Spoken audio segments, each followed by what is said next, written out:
Kung kaya nga po ang akin pong premise po ay maaari nyo sagutin, pwede rin pong hindi at nauunawaan namin yun. Kasi po, ito hong inyong appointment na ito, din to, maaring ituring na political appointment, itong inyong position, ang unawaan natin. Kasi doon sa inyong counterpart sa LTO, inaamin ng mga taga-DOTR at mismong nitong bagong LTO na hindi nila magalaw-galaw yung responsable sa pagpaparehistro ng mga puslit na mamahaling sasakyan kasi may kapit.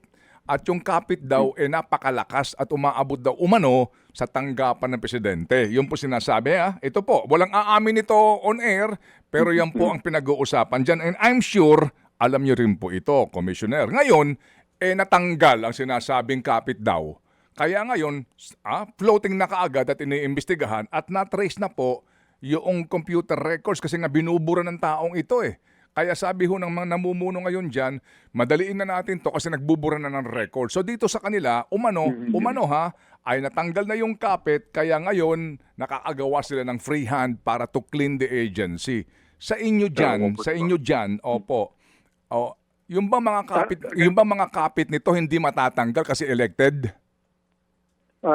Ganun po, Sir Ted. Ako po, gagawin ko yung trabaho. Again, napatunayan ko naman po kahit yung ng mga nag-name drop po o totoong may mga kaibigan na kumbaga mas mataas ang kapangyarihan kaysa sa akin. Napakita ko naman po na talagang pag nagkamali, tinanggal na po natin po yan. Kahit sino po. Hindi naman po ako nagyayabang, pangit kung pakinggan po yun. Subalit, napakalaki po nung katungkulan ko at responsibilidad na gawin po yung tama. Mauunawaan po yan kung sino man po yung mga backers. Ginawa ko na po yan. Hindi po yan kiniklaim ko. Ginawa ko na po pagtanggal po ng mga tao. Hindi lang po dito sa mga sasakyan. Lalong-lalo na, priority ko po talaga yung sa agricultural smuggling po talaga. Sa Subic, for example, magpapalitan po tayo ng tao dyan. Alam na po nila yan. Pinuso po na sila dahil katungkulan ko po yun.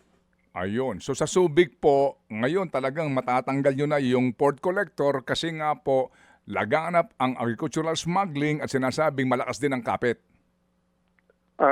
Kinausap ko na po siya, naunawaan niya naman po na kailangan pong gawin ko po yung mabigat na decision po. Kailangan po yan dahil hindi ko naman ibinibintang po sa kanya kagad. Kaya lang yung nangyayari sa puerto, nasa Senate investigation naman po yan. Kailangan ko pong gawin kahit mahirap na desisyon. At kaibigan ko rin yung personal. Kaibigan ko siyang personal. Kaya lang, kailangan ko pong gawin yung desisyon. Mangingibabaw po yung ating katungkulan bago po sa pakikipagkaibigan po. Mga kapatid, brothers and sisters, saan ka pa? Dito na tayo sa totoo. Dito na tayo sa True FM. Mga kapatid, mag-subscribe and follow po kayo sa social media accounts ng True Network PH. Yan po kami, hanapin nyo lang True Network PH, Facebook, Instagram, YouTube, TikTok, and podcast. Mapa Apple or Spotify man yan, mahahanap nyo kami. Lahat ng mga napapanood at napapakinggan nyo po sa programa, nasa social media accounts namin yan. So, paano mga kapatid? See you sa social media! Dito tayo sa totoo, tunay at tapat.